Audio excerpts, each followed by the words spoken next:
నమస్తే, welcome to AP mirror news. సరైన ఇంటికి సరైన సిమెంట్ ఎంతో ముఖ్యం. విచక్షణతో ఆలోచించండి. రైట్ సిమెంట్ ని ఎంచుకోండి. KCP cement, building the nation since 1958. KCP cement, the right choice. మతం అనగానే, ఫెయిత్ అనగానే, ధర్మం, ఇవన్నీ చాలా లోతైనవి, బాగా సెన్సిటివ్. కానీ ఇలాంటివి ఒక మాట మాట్లాడాలి అంటే చాలా చాలా ఆలోచించి దీన్ని ఎలాంటి పర్యవసనాలు ఎదుర్కోవాల్సి వస్తుంది ఇవన్నీ ఆలోచించే మేము మాట్లాడతాం. ప్రత్యేకించి జనసేన నుంచి గత 2019 నుంచి 2024 వరకు వారి పాలనలో, వైసీపీ పాలనలో చాలా సంఘటనలు జరిగినాయి. రిలీజియస్గా దాన్ని ఒక సెన్సిటివ్ ఇష్యూ జరిగినాయి మాట్లాడటానికి.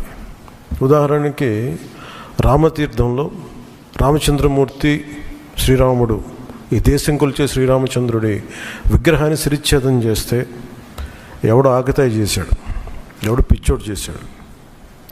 పిఠాపురంలో అశుద్ధంతో విగ్రహాలని చేస్తే ఒక గుడిలో, దాన్ని కూడా ఎవడో పిచ్చోడు చేశాడు.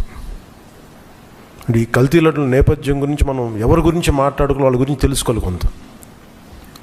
అలాగే దుర్గమ్మ వారి ఆలయంలో వెండి విగ్రహాలు మన దొంగతనం జరిగితే ఇవి పోతే ఇంకోటి కొనుక్కుందాం, దీనికి ఏంటి బిల్డింగ్లు మేడలు కడతాం, మిద్దెలు కడతామా.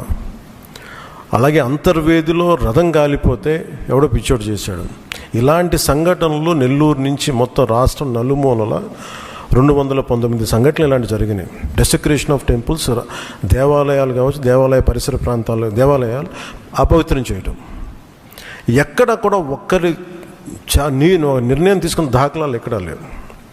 ఇలాంటి నేపథ్యంలో కూడా ప్రత్యేకించి జనసేన నుంచి కానీ మేము ఎక్కడ చాలా దాన్ని పొలిటికల్గా కానీ దాని ఒక మైలేజ్ వస్తుందేమో, దాని ఒక ఎమోషనల్ ఓట్ బ్యాంక్, అసలు ఆ నిర్ణయం ఎప్పుడు తీసుకోవాలి. పదే చెప్పాము, కరెక్షన్ చేశాను తప్ప. అంత నిబద్ధత పాటించిన మేము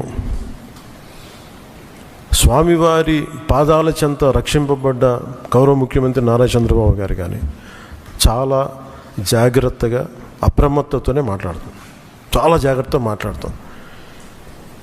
ఎన్డీఏ సమావేశంలో మా అందరినీ ఉద్దేశించి మేమందరం కూర్చొని మాట్లాడే సమయంలో NDDM, national dairy development board, ఈ రిపోర్టు గౌరవ ముఖ్యమంత్రి గారు మాకు చదివి వినిపించారు.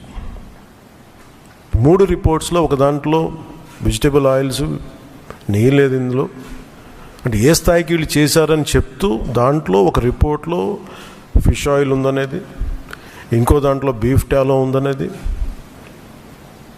ఇంకో దాంట్లో లాడ్ పంది కొవ్వు ఉందనేది, ఇంకో దాంట్లో గొడ్డు కొవ్వు ఉందనేది.